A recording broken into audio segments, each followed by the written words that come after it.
Bienvenue dans cet exercice d'auto-hypnose pour repousser les pensées. Je ne vous apprends rien, mais on est des êtres pensants. Depuis le fameux «je pense donc je suis» jusqu'à «la pensée précède l'action», les philosophes, les psychologues, les spécialistes en neurosciences ont exploré le phénomène pensée et son impact sur nos vies. Penser, ça influence notre quotidien, nos émotions, nos états internes. Prenons un exemple. Au cours de la journée, une bonne pensée, c'est-à-dire par exemple une bonne nouvelle, ou un moment pour repenser à quelque chose de plaisant, un souvenir, ça vient nous générer une émotion agréable. Mais si plus tard, il y a une mauvaise pensée, ou plutôt une idée concernant quelque chose qui vous gêne, votre émotion et votre état d'esprit vont aller aussi dans ce sens, ne serait-ce que pour quelques instants. Nous connaissons tous ce genre de variation tout au long de la journée. La pensée, du fait de sa structure, agréable ou gênante, voire problématique, influence notre état. C'est un constat. Le paradoxe, comme le montre le docteur Amen, est que nous aurions 60 000 pensées par jour, et sur cette moyenne, qui peut sembler énorme, combien de pensées on peut choisir consciemment? A priori, c'est très, très, très peu. On en choisit moins de 10% avec notre volonté. L'autre paradoxe, c'est que, d'après les mêmes références, presque 90% de nos pensées sont récurrentes d'un jour sur l'autre. Ainsi, non seulement la pensée, entre guillemets, pense toute seule, puisque nous ne choisissons pas toutes nos pensées consciemment, mais elle aurait aussi tendance à tourner en boucle et à ressasser.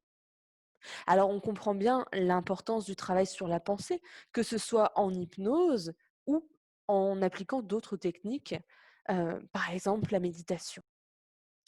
Ici, ensemble, on ne va pas travailler sur la nature de la pensée, mais sur sa structure, sur la vision et la représentation mentale que nous en avons pour pouvoir influencer notre état de conscience. On va voir ensemble une première technique qui repose sur le fait que l'imagination influence la réalité.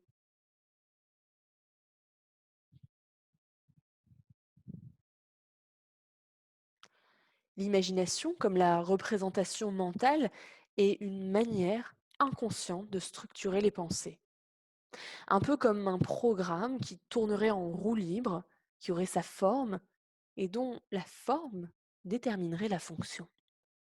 On va donc passer par les représentations mentales pour pouvoir changer d'état de conscience. Et bien sûr, quand je dis pensée, je veux dire dialogue interne. Donc je vous invite plutôt à fermer les yeux, à vous mettre en tout cas dans une position confortable, assise de préférence. Vous pouvez plus tard garder les yeux ouverts, mais si vous débutez en auto-hypnose, je vous conseille plutôt de fermer les yeux.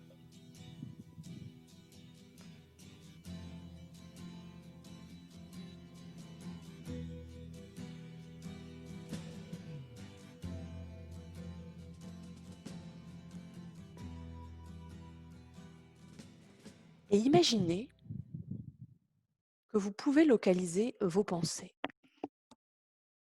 Où est-ce qu'elles se trouvent? La pensée en général, le dialogue interne, où est-ce qu'il se localise? Dans la tête? Dans votre tête? À l'extérieur de votre tête? Laissez venir les réponses vraiment spontanément, intuitivement, naïvement, comme un enfant. Quand la pensée vous parle, est-ce que c'est votre voix ou la voix de quelqu'un d'autre?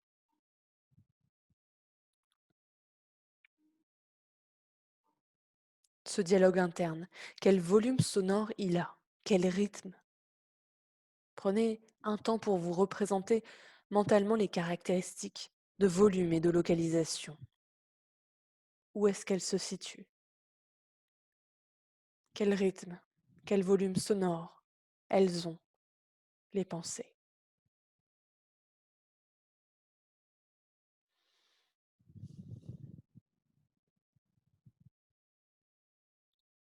Imaginez maintenant que votre pensée a une forme. Vous savez, un peu à la manière des bandes dessinées et des personnages qui parlent dans des bulles. Imaginez cette forme. Observez-la. Est-ce que c'est quelque chose comme une bulle ou comme un carré? À nouveau, laissez venir spontanément les réponses. Ça peut être surprenant, ça peut être étonnant, ça peut être étrange, ça peut être marrant, ça peut être poétique, ça peut être une sensation aussi.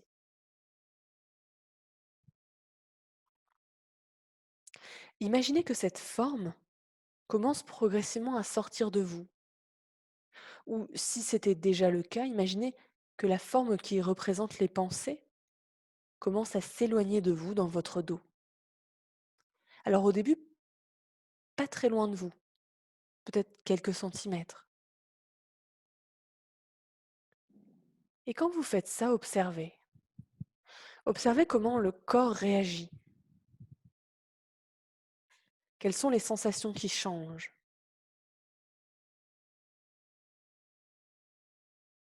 Comment est votre respiration?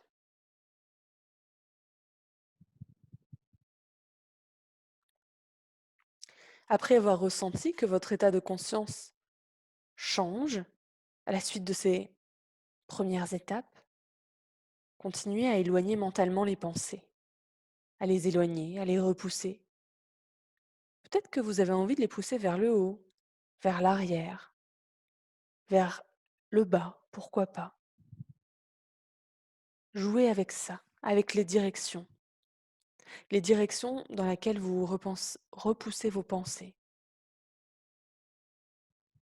La direction n'a pas vraiment d'importance par rapport à l'impact de cet exercice, de cette technique. Amusez-vous. Et à nouveau, ressentez ce qui se passe dans le corps quand vous faites ça. Souvent, il y a du relâchement, souvent, il y a du silence. Souvent, il y a un espace qui s'ouvre.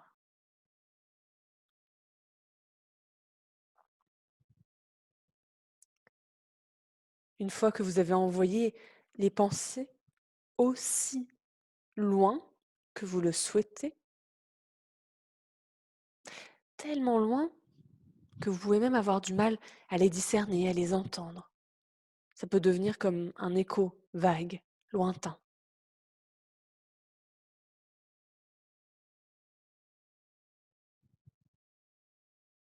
Profitez de cet espace. Et tranquillement, à votre rythme, commencez à les rapprocher de vous-même pour sortir de l'état d'hypnose. Remettez-les à l'endroit qui vous convient. Prenez une bonne et grande respiration pour revenir ici et maintenant dans un état de conscience plus ordinaire. Bougez un peu les doigts, les orteils. Peut-être étirez-vous si vous en avez besoin.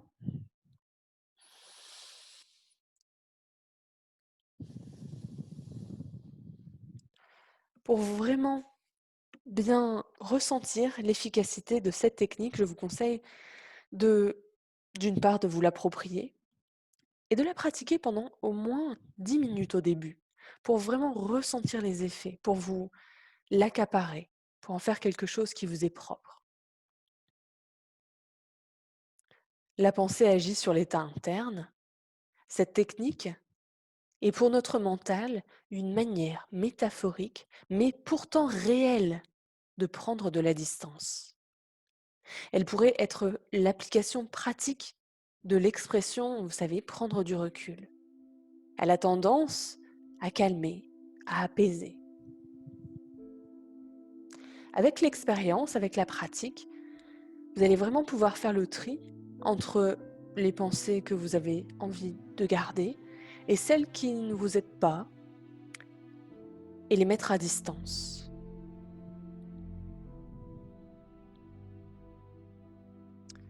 Je vous remercie de votre attention et je vous dis à la prochaine pour un nouvel exercice d'auto-hypnose.